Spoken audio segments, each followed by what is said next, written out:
And the Qur'an traditionally is chanted. We would say it's chanted. Now, what's the difference between that and singing?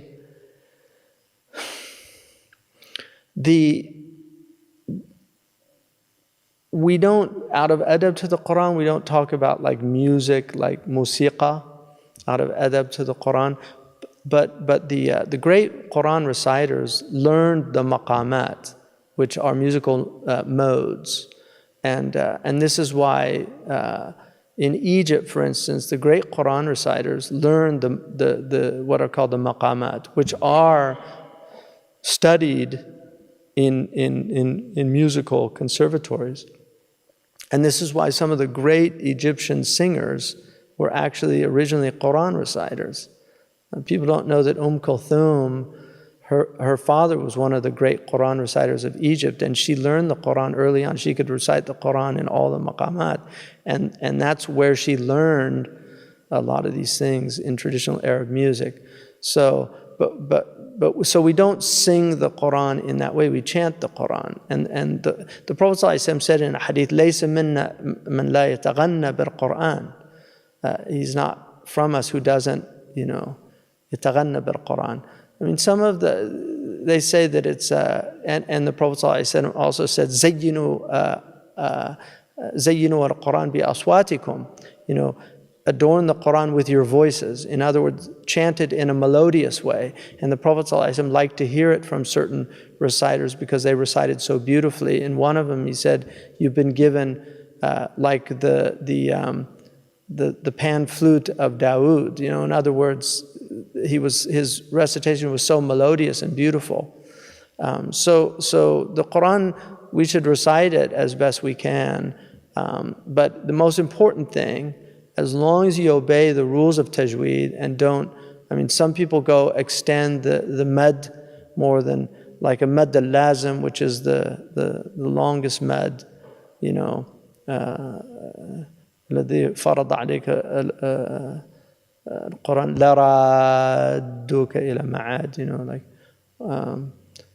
so that the mad al-lazim ولا الضالين, that has 6 harakah. But if you go on and extend it beyond that, then you're altering the book of Allah. So you can't do that.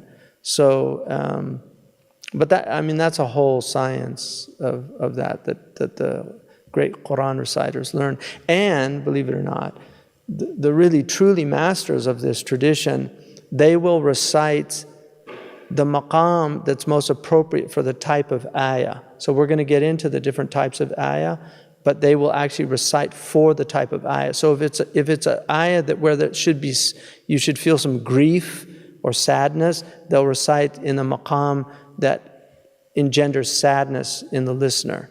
And if it's something that is وَبِذَلِكَ فَلْيَفْرَحُوا هُوَ خَيْرٌ مِمَّا يَجْمَعُونَ, if it's something with joy or something, then they'll recite in a maqam rust, or something that'll actually elevate the spirit. And so that's why great Qur'an reciters, because of their mastery of this science, they can have an incredible effect on the listeners, because they're using these modes. Well, okay, I would say, look, science is important, and I would never in any way denigrate science as such. However, a lot of science, if you read, I had to read a book when I was in college by Thomas Kuhn about paradigms, and he shows in that book how science always has these anomalies, and the anomalies often will create problems for scientific theories, and then a new theory will emerge. And so it's very difficult to latch on to something like science as an absolute, because much of science is what in logic we call saving appearances.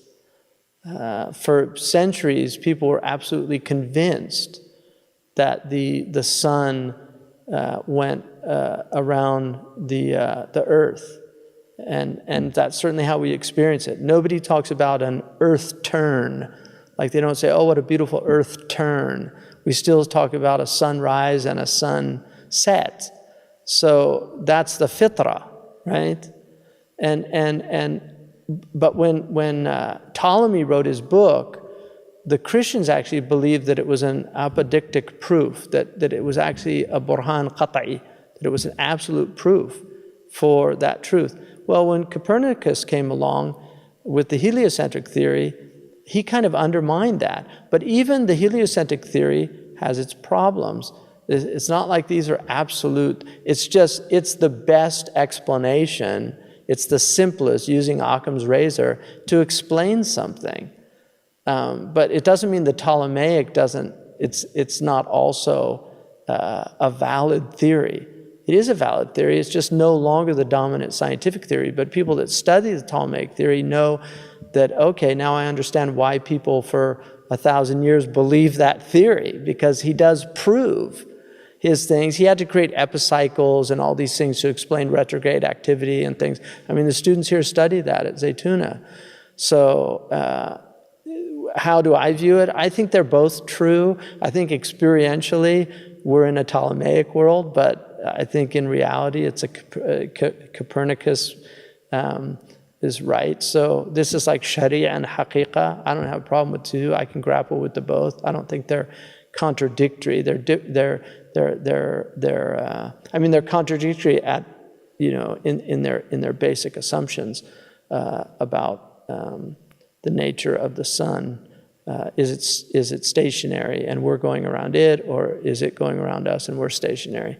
But experientially, I can understand how one is true, phenomenologically, to use a big word, and how the other is true